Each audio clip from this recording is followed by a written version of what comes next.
Hallelujah, praise the Lord. परमेश्वर यहोवा की करुणा स्वर्ग में है और उसकी सच्चाई आकाश मंडल और पृथ्वी तक है। जो ये कहता है, मैं यहोवा तुम्हारा पवित्र सृजनहार, तुम्हारा राजा हूँ, जो समुद्र में मार्ग और प्रचंड धारा में पथ बनाता है, जो तुम्हारे लिए ऋतुओं को बदलता है। पेंतेकुस्त के दिन, जिस दिन 120 लोगों पर पवित्र आत्मा उंडेला गया, एक नई शुरुआत का दिन था। कलीसिया की शुरुआत थी जो नई ऋतु को लेकर आया था। यदि पवित्र आत्मा नहीं आता तो प्रभु यीशु ने इस पृथ्वी पर पिता की योजना को पूरा करने के लिए जो कुछ पूरा किया, उसका प्रगटीकरण कैसे होता? जो प्रभु यीशु ने किया, उसका सुसमाचार हम तक कैसे पहुंचता? जो सब कुछ ठहर गया था, उस ठहराव को दूर करने का दिन, नया सीजन, नई ऋतु, नई शुरुआत थी। ऐसे ही परमेश्वर ने हर एक युग में अपने लोगों को अंधकार में से निकाला और चट्टान पर लाकर खड़ा कर दिया। मैं तुम्हारे लिए नई ऋतु को लेकर आता हूँ। कदाचित रात को रोना पड़े, पर सुबह आनंद होगा। जो आंसू बहाते हुए बोते हैं, वह जय जयकार करते हुए लवने पाएंगे। ऋतु बदलती है, अचानक अनजानी चीज़ें सामने आ जाती हैं और वो ही जीवन का टर्निंग पॉइंट होता है। ऋतु के बदल जाने पर परिस्थितियाँ और वातावरण बदलने लगते हैं और हमारी मंजिल बदल जाती है। यूसुफ अपने भाइयों के संग भेड़ बकरियों को चराता था और उसका पिता सब भाइयों से अधिक उसी से प्रीति रखता था, इसलिए भाई उससे बैर रखते थे। परमेश्वर अब यूसुफ के लिए नई ऋतु को ला रहे हैं। वो स्वप्न देखता है जिसका अर्थ था कि वो भाइयों के ऊपर प्रभुता करेगा और वे उसे भूमि पर गिरकर दंडवत करेंगे। तब यूसुफ को उसके भाइयों ने बेच दिया और वह उनके पास से निकलकर मिस्र पहुंचाया गया।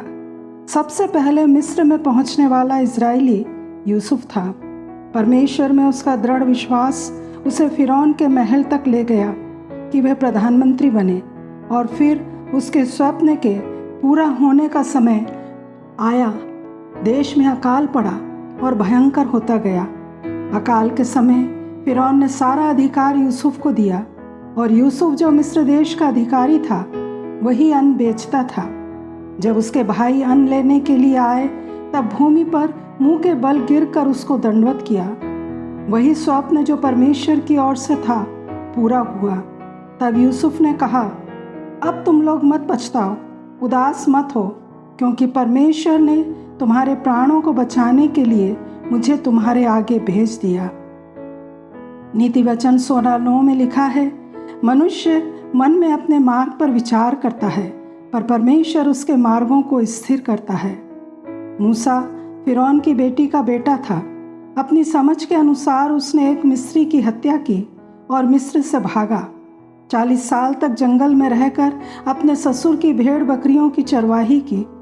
उसके लिए नई ऋतु की शुरुआत तब हुई जब परमेश्वर यहोवा से जलती हुई झाड़ी में उसकी मुलाकात हुई, और तब परमेश्वर के कहे अनुसार फिरौन के सामने खड़ा होकर कहता है, मेरे लोगों को जाने दे।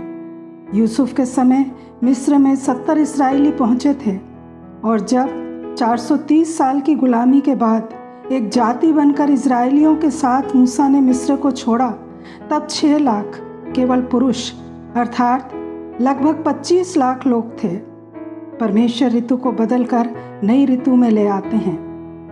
अब परमेश्वर आगे अपने लोगों में क्या करना चाहते हैं, कलीसिया में क्या करने पर हैं, इस पृथ्वी पर परमेश्वर का अगला काम क्या है। मूसा मर गया, यहोशू आ गया। परमेश्वर ने यहोशू से कहा, अब तू उठ, कमर बांध और इस सारी प्रजा समेत यरदन पार होकर उस देश में जा जो मैं इज़राइल को देता हूँ। मूसा लाखों लोगों को लेकर मिस्र से निकला, परंतु प्रतिज्ञा के देश में पहुंचे 2 लोग, यहोशू और कालेब। यहोशू ने 7 जातियों को नाश किया। यरीहो की दीवार गिर गई। अब यरदन के किनारे खड़े हैं, बस यरदन में उतरने ही वाले हैं। एलिय्याह का समय आया। सामर्थ के साथ अपनी सेवकाई को पूरा करके वो उठा लिया गया। एलीशा को दुगनी सामर्थ मिली। दुगनी सामर्थ की सेवकाई शुरू हुई। दानियल 2:20-22 में लिखा है, परमेश्वर का नाम युगानुयुग धन्य है, क्योंकि बुद्धि और पराक्रम उसी के हैं। समय और ऋतुओं को वही बदलता है, राजाओं का अस्त और उदय भी वही करता है। बुद्धिमानों को बुद्धि और समझ वालों को समझ भी वही देता है। वही गूढ़ और गुप्त बातों को प्रकट करता है। वह जानता है कि अंधियारे में क्या है और उसके संग सदा प्रकाश बना रहता है। नई शुरुआत मिलने के बाद यूसुफ एक तरफ राजा के सामने खड़ा है, दूसरी तरफ प्रजा के सामने खड़ा है और लोग झुककर उसे दंडवत कर रहे हैं। नई शुरुआत के बाद दानियल को नया पद मिला। दानियल की बुद्धि को परमेश्वर ने खोला कि जो स्वप्न राजा देख रहा है वही स्वप्न और उसका अर्थ परमेश्वर ने दानियल पर खोल दिया। परमेश्वर की सामर्थ को राजा ने और सब लोगों ने देखा और कहा, तुम्हारा परमेश्वर ही सच्चा परमेश्वर है।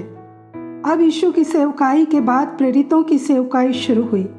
सिर्फ दुगना नहीं, पर पवित्र आत्मा की फुलनेस भरपूरी के साथ परमेश्वर के लोगों की सेवकाई 2023 सालों से हो रही है।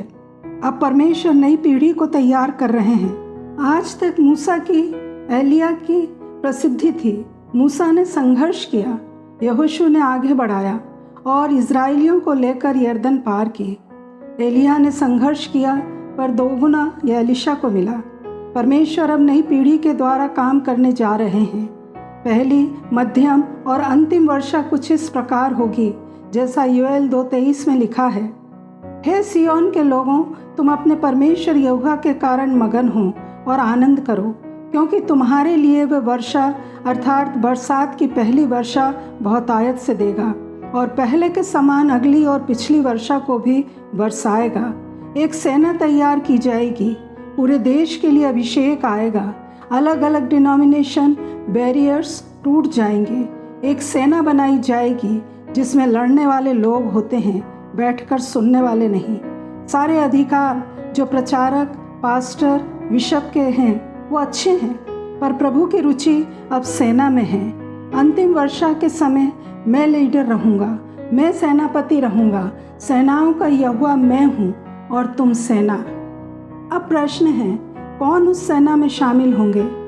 ये वे होंगे जो एक तरफ तो स्वयं के लिए मर गए और दूसरी तरफ परमेश्वर की महिमा से भरपूर होंगे। ये चिन्ह होगा जिससे परमेश्वर की सेना की पहचान होगी। वे सृष्टि का छुटकारा बनेंगे। वे अद्भुत चंगाई लेकर आएंगे। दिखाने वाली बातें नहीं रहेंगी, घमंड नहीं रहेगा। दूसरी तरफ सामर्थ से भरे होंगे। वो परमेश्वर की महिमा को अपने कब्जे में ले लेंगे और वो ही उनके जीवन से दिखाई देगी। कुंवारी मरियम संसार में यीशु को लेकर आई। आज कलीसिया बहुत से यीशु को इस संसार में प्रकट करेगी। पवित्र आत्मा मरियम पर आया, उसने यीशु को प्रकट किया। अब कलीसिया पर पवित्र आत्मा आएगा। कलीसिया अपना अधिकार ले लेगी और अंधकार के राज्य का नाश करेगी। परमेश्वर ऐसे लोगों को सामने लाएंगे जिनका अभी तक कोई परिचय नहीं था। यीशु मसीह जब पृथ्वी पर थे, 12 से 30 साल तक की उम्र तक दुनिया ने उन्हें नहीं पहचाना। उन समयों में परमेश्वर उनके लिए ऋतु को, समय को तैयार कर रहे थे। आज भी ऐसे ही लोग तैयार किए जा रहे हैं। इस समय न केवल सुसमाचार का प्रचार, प्रतिज्ञाएं, आश्चर्यक्रम, चमत्कार, चंगाई की बात होंगी, वरन यह कि यीशु शीघ्र आ रहे हैं। मन फिराओ, पश्चाताप करो। लोगों के जीवन बदलेंगे और वे यीशु के समान पवित्र जीवन जीने के लिए दीवाने हो जाएंगे। धार्मिकता और पवित्रता के जीवन में जिएंगे और अलग अलग एरिया में खड़े हो जाएंगे। आगमन की तैयारी में प्रचार पवित्रता और पश्चाताप का होगा। लोग फूट फूट कर रोएंगे, पश्चाताप करेंगे। ऐसी जागृति आने वाली है। दाऊद ने 5 पत्थर उठाए थे, एक को ही इस्तेमाल किया, 4 उसकी थैली में बचे थे। इस युग के गोलियात को मारने के लिए उन 4 में से एक पत्थर होकर प्रभु हमें इस्तेमाल कर सकते हैं, हमें उस सेना में जोड़ सकते हैं। तो प्रियो, अपना मन तैयार कर लें और कहें, प्रभु मुझे भी उस सेना में जोड़ लीजिए। थके नहीं, निराश न हो। यदि निराश होकर कहें बहुत हो गया, अब थक गया हूँ, तो थका समझकर हमारा रिजेक्शन एक्सेप्ट कर लिया जाएगा। यशाया 40:31 के अनुसार, परंतु जो यहोवा की बाट जोहते हैं वे नया बल प्राप्त करते जाएंगे। वे उकाबों के समान उड़ेंगे, वे दौड़ेंगे और श्रमित न होंगे, चलेंगे और थकित न होंगे। एलिया थक गया था। परमेश्वर ने एलीशा को चुन लिया। मूसा थक गया था, परमेश्वर ने यहोशू को खड़ा कर दिया। यशाया 63 में लिखा है, जाति जाति तेरे पास प्रकाश के लिए और राजा तेरे आरोहण के प्रताप की ओर आएंगे। लोग चंगाई के लिए नहीं आएंगे, चिन्ह और चमत्कार तो मिनटों और सेकंड्स में होंगे, पर वो अपना मन बदलकर पुराने जीवन को छोड़कर इकट्ठा होंगे। तो आइए प्रार्थना करें और कहें, मैं यहाँ हूँ, क्या आप मेरा चुनाव कर सकते हैं? मेरी आंखें खोल दीजिए आपकी महिमा देखने के लिए। मुझ पर दया करें, अपनी आत्मा से मुझे भर दें, भरपूरी से मुझे परिपूर्ण करें, अपना चेहरा मुझे दिखाएं।